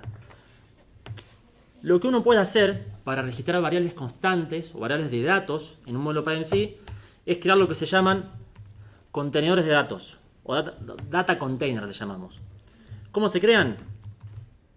pm.data, en vez de el nombre de una distribución. De vuelta, tiene un nombre, vamos a llamarle n, y uno le pasa el valor, que es n. Y acá me devuelve una variable de esto que le voy a llamar como ndata.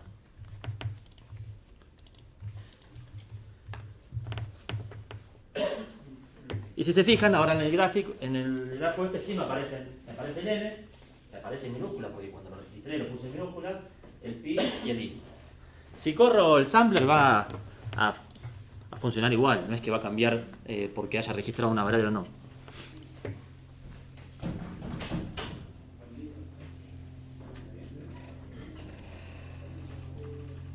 Pero entonces tiene efecto solamente No. para graficarlo y representarlo o debajo. No, porque ahora quiero que hagamos algo. ¿Se acuerdan la probabilidad esta que calculamos?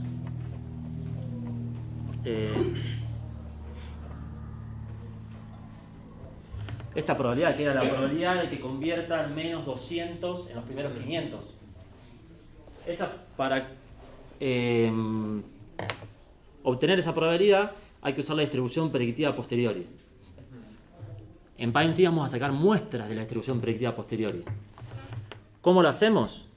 Usando, vamos para acá abajo, una función que en vez de llamarse pm.sample se llama sample posterior predictive. Y de vuelta lo tenemos que hacer dentro del contexto del modelo, pero además hay que pasarle el inference data que recibimos antes, porque lo que va a hacer esto es tomar una muestra del posterior, pasarla a la distribución binomial y generar un valor con esa muestra. Tomar un valor de posterior, crear una distribución binomial y generar un valor con esa muestra. O sea, debe tener tantas muestras de la distribución predictiva posteriori como muestras tuve del posterior. Y lo que voy a hacer acá, quiero que esto también me va a devolver un inference data, pero quiero juntarlos o mergearlos. ¿Cómo lo voy a hacer? Al que ya tengo le hago .extend y le paso el resultado de ese sample posterior predictive. Y debería andar. ¿Qué rompimos?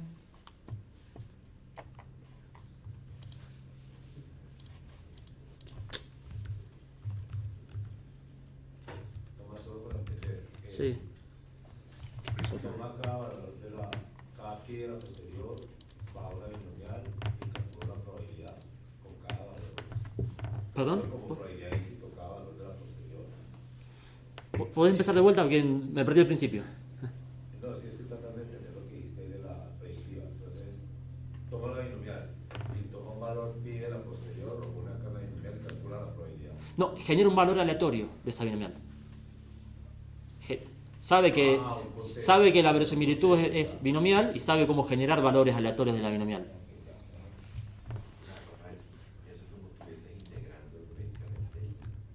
Claro. Es como si estuviera haciendo esta integral numéricamente. Pero para que me... posterior. Sample posterior predictive. ¿Pero qué? Entonces el data.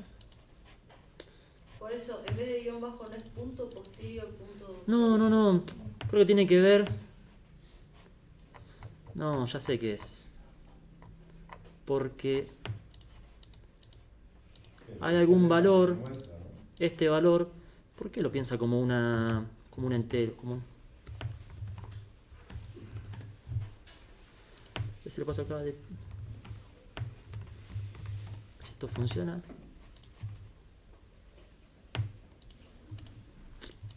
Se me está quejando de que... Vamos a ver el error. Dice que no puede convertir un valor de tipo float64 a entero64 de acuerdo a una regla safe. Pero el tema es que los valores que yo pasé son enteros. A ver, pará.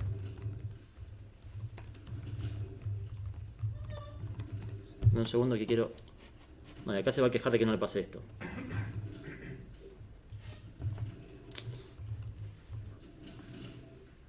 ¿Qué onda? Ah, no era solamente el agua entonces. Ahí anda.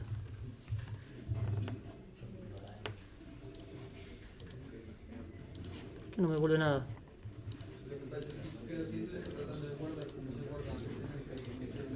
¿Cómo? Ah, quedó vacío. Lo voy a correr. Sí, tenés razón. A ver. Bueno, vamos a ajustarlo de vuelta. Y... ahora lo voy a correr, pero así. Y acá se queja de esto. Y entonces hay que ver si hay algo...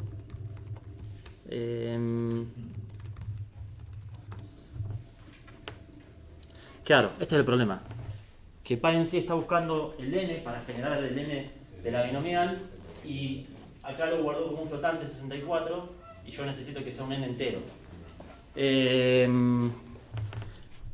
Voy a hacer un hackeo. Esas muestras que están generando son sobre 115 o sobre 500.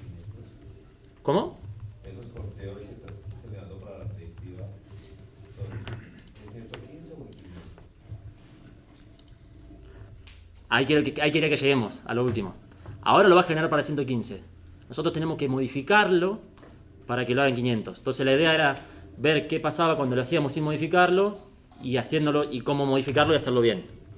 Ahora lo que estoy haciendo es medio un hackeo rápido para convertir ese n que era flotante a entero. Era flotante porque era una media, ¿no? ¿Eh? Porque era una media. No, flotante porque en algún momento hace una conversión que no tiene que hacer. Porque el valor siempre fue un entero. Che, qué macana. Zero binomial. No shapes.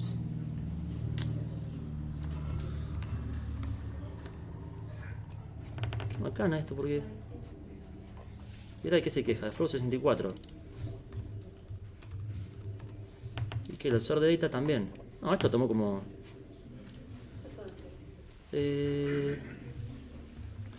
Bueno, vamos a debuguearlo. ¿Qué se rompió acá? Esto es entero. ¿Cómo? Sí. ¿Puedo decir que por ahí tiene sed? Ojo vos.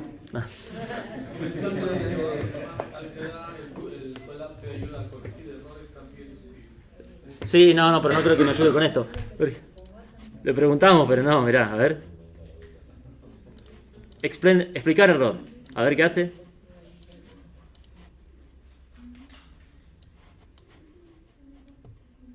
A ver, está pensando. Bueno, esto lo sabíamos. Sí, pero sigue bajando, pero te da, o sea, te explica y a veces te da la solución. Acá me está repitiendo lo que dice el error del mensaje. Pero ahí te sugiere los cambios. Ah, mirá qué bueno esto. Sí, es lo bueno de la última versión de Colab. Mirá, se me copió.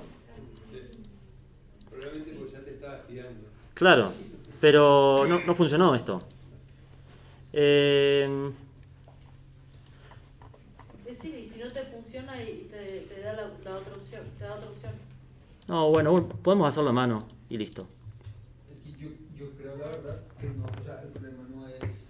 Lo que pasa es que PIMC hizo un cambio ahorita porque pasaron de trabajar con Tensor a otro elemento gráfico y todavía están actualizando algunas librerías. ¿Cómo? Por eso hay unos bugs internos que no están permitiendo hacer lo que uno usualmente hacía. Entonces, seguramente lo que usted estaba pensando es que antes le funcionaba, le está funcionando, pero ahorita de pronto seguramente está en medio de una actualización y pues, o sea, ahorita de pronto, mientras que uno investiga bien cuál fue esa actualización que hicieron, ya lo hacen porque es que pasaron a trabajar con otro proveedor. Antes trabajaban con Tensor, ahora están trabajando con Aseara y eso ocasionó... No, hace como un año que no se trabaja con Asara, se trabaja con PyTensor. Tenemos nuestro propio fork de Asara que se llama PyTensor.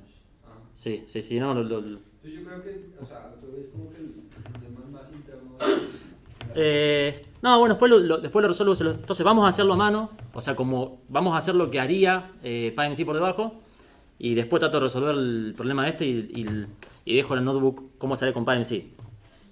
Pero entonces, para obtener muestras de la distribución predictiva a posteriori, uno tendría que sacar Sacamos muestras del posterior y esas muestras del posterior las usamos como los parámetros de la binomial y generamos valores de la binomial.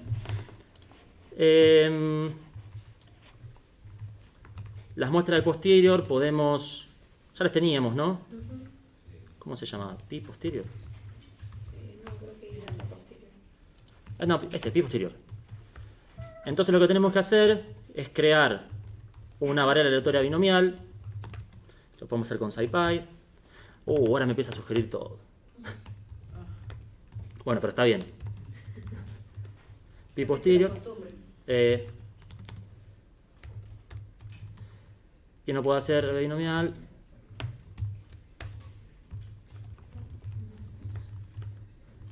No hace falta que le ponga 1000, porque lo que va a hacer es reutilizar. Con cada uno de los valores de pi posterior va a utilizar. Va a generar una muestra. Entonces lo que voy a tener acá seguramente son 2000 muestras. Sí. Ahora, ¿cuál es el problema de estas 2000 muestras? Nos permite calcular la probabilidad que queríamos calcular acá. No directo. No directo, o sea, hay que hacer cosas, ¿no? Sí, pero hay algo que está mal. Cuando nosotros creamos la binomial, le pasamos dos parámetros. Los que sacamos del posterior y el que venía como un valor conocido. Sí. El n está... Este n no tiene que ser 115. Y tampoco tiene que ser 500, ¿se acuerdan? Eran 385. Ya tenemos estos valores. Podemos hacer...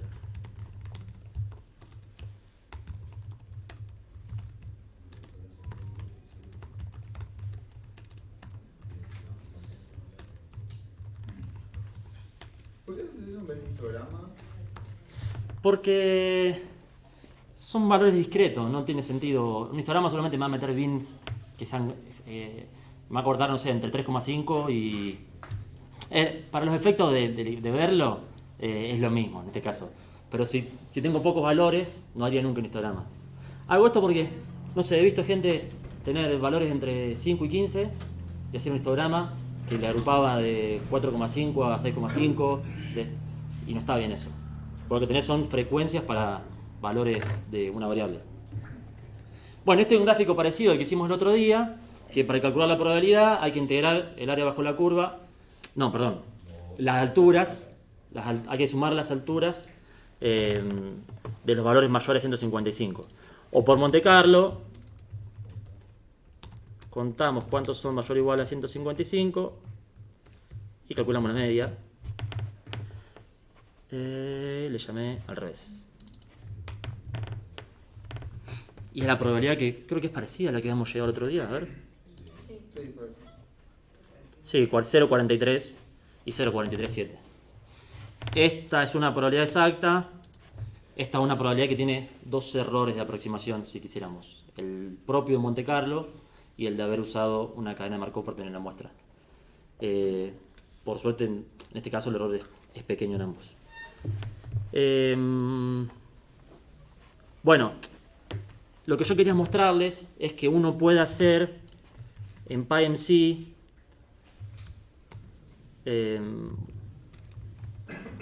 uno puede decir set. Hay una función que se llama setData y acá le puede pasar el 385 y es como que uno hace una especie de intervención en este gráfico, este grafo acá, y esto en vez de ser 115 lo convierte a 385 y después hace sample posterior predictive y ya me saca muestra de la distribución predictiva posteriori habiendo cambiado un valor de la variable, de las variables originales. Y lo mismo se puede hacer si uno quisiera intervenir sobre parámetros. Hay una cosa que se llama operador do. Pero usted en ese caso es como si estuvieras... Ya no quiero nada de los inventé 115 y no es 185. ¿Cómo? Pues acabaste de decirle que hacia el cambio allí en 185, entonces él vuelve y corre el modelo. No corre el modelo. Utilizaríamos las muestras que sacamos antes. O sea, vos obtenés el posterior con 115 y 45. Después le decís, bueno, Ahora n no es más 115, es 385. Generame muestras de la distribución predictiva posteriori. No, ese está bien. Bueno, pero yo quería mostrarle cómo hacerlo en PyMC. Que se puede hacer todo en PyMC, esa era la idea. No ajustás el modelo de vuelta, porque si no, la probabilidad de éxito sería otra. Pero bueno, creo que estamos justos con el tiempo y no tiene sentido ver más nada. ¿Consultas? Para model convergence, para chequear model Sí. convergence. Entonces, puedes mirar de trace plots Trace plots. y de ISS. Tamaño muestra efectivo. Sí, y R-hat. R-hat.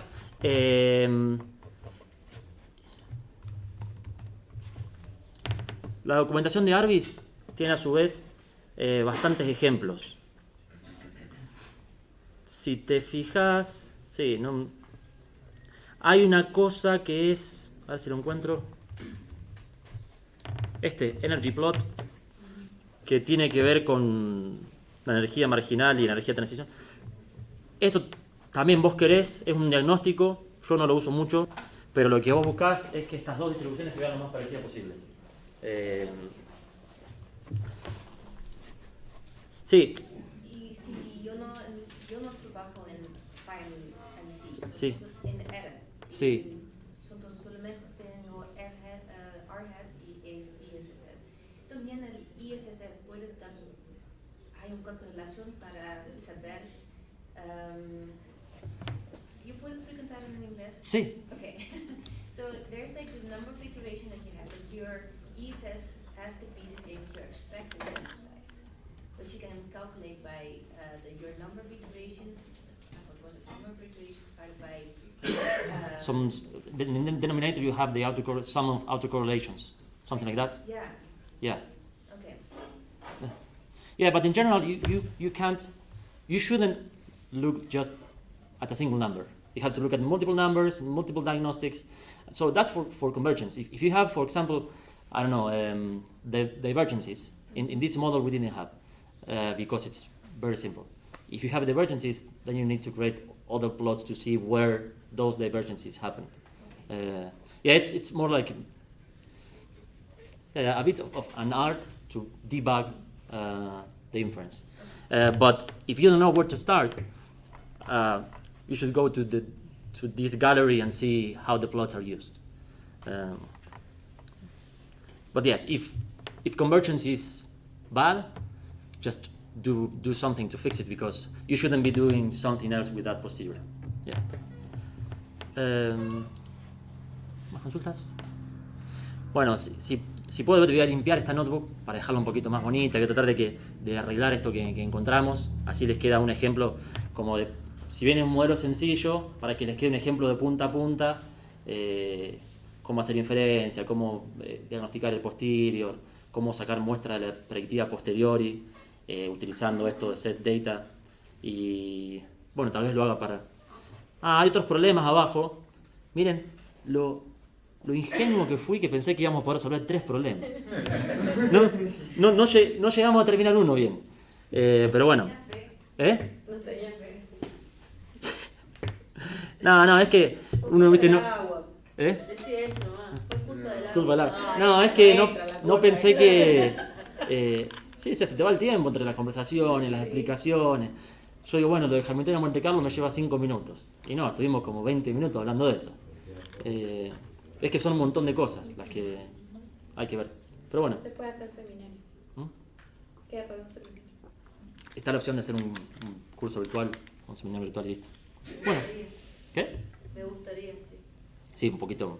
Y principalmente saber cómo haces para cuando te pase un error así, cómo lo solucionas. Te lo agradecería si lo pones como un asterisco, aunque sea. Sí, no, es seguramente algo con el tipo de datos de ahí. Ahora hay que buscarlo. Perdón.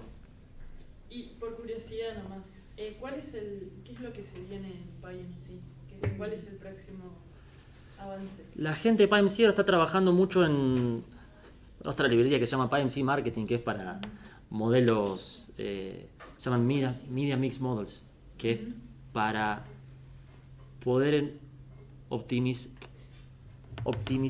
cómo una empresa que gasta en marketing distribuye la plata en sus diferentes canales. Pero no, una cosa en la que están trabajando también es cuando uno tiene, esto es más complejo, pero tienen parámetros discretos, o sea que no pueden muestrear con geometría de Monte Carlo, a veces se pueden marginalizar ese parámetro, entonces puedo usar geometría de Monte Carlo y después recuperar ese parámetro. Entonces como todo un esfuerzo para que esas marginalizaciones sean automáticas. Tipo que no te tengas que dar cuenta vos como persona de cómo hacer la marginalización, sino que digas, en vez de model, marginal model, y eso funciona solo. Después hay todo un tema no le llegué a mostrar, pero hay todo un tema con los samplers. Este sampler que corrió acá es un sampler escrito en Python. O sea, PyMC lo que hace que tarda, genera todo un grafo, lo optimiza y escribe en C en la log P, esa. Todo eso se tiene que compilar. Y después hay un sampler en Python que va llamando a la log P y a la derivada de la log P. Por hoy en día hay muchos samplers escritos en JAX, que bueno, son en general mucho más rápidos. Y hay todo un esfuerzo por utilizar un sampler que hizo un compañero que está en Rust. Después, ¿qué más? No sé, en general las cosas que se arreglan son bugs. Más que... No, eso en realidad es como que existe, está, pero una cosa en la que se trabaja es en mejores instrucciones de instalación. Porque si está en un sistema tenés que instalarlo de una forma, si está en otro sistema de otra forma, depende de qué tipo de GPU tenga. Es como que es posible, pero mismo nosotros en nuestros proyectos y demás, muchas veces renegamos un montón para hacerlo andar. Porque no es tan trivial. Y no siempre tenés una ganancia tampoco. Y no siempre tenés una ganancia, no. Eso también es cierto. Hay problemas específicos que te dan más ganancia con GPU que otros, ¿no? Según la geometría. Yo creo que mientras más cosas las puedes pensar como productos de matrices o vectores y matrices, más puedes explotar. Entiendo, no soy un experto en el tema, pero me parece que es como una operación muy paralelizable. Alguien por ahí que sepa de computación que me diga si no es así, pero no todo se expresa como eso. ¿Cómo? No, que no sé para este caso, la verdad. No, pero el producto matriz vector, por ejemplo, ¿no? Una operación paralelizable. Sí. Bueno, entonces si tu log P consiste de eso, bueno, está buenísimo. Pasa que no todos los modelos. Hay una gran cantidad de modelos que son modelos lineales, no solo regresión, que los podés llevar a un producto matriz vector. Y eso es altamente paralelizable. Pero bueno, es un montón de esfuerzo. No es fácil. Si tienen preguntas, pueden ir. Hay un foro que se llama Discourse. Bueno, no se tienen que registrar, pero puede poner una pregunta acá. Es un foro. Y qué sé yo, a ver. Alguien tuvo un problema con una transformación. Y en general los que más van a responder son estos dos, Ricardo y Jesse. Y Cristian. Y por ahí puede haber otro. Acá le sé que acá estaba Bob Carpenter porque fue a chusmear unas cosas. Este es Waldo. Y yo no respondo casi nada. Y si querés comparar modelos alternativos... Es todo, todo un mundo, existe. Arbis trae una función que se llama, justo decía, AZCompare, que lo que hace es calcular un criterio de información y que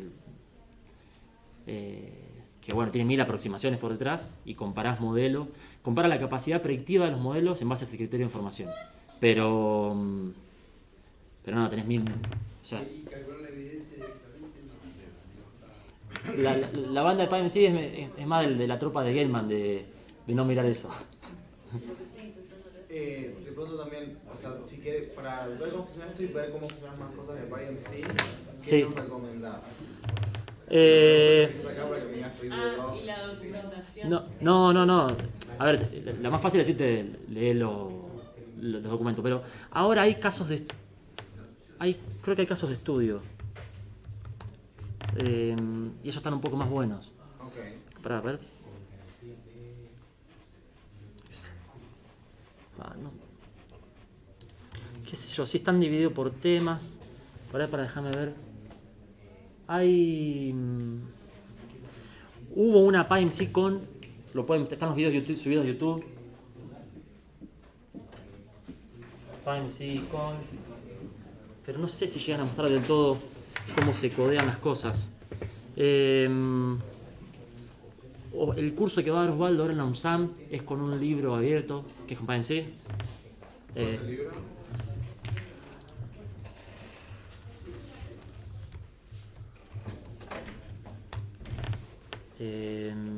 Tenés que ir al GitHub de Osvaldo.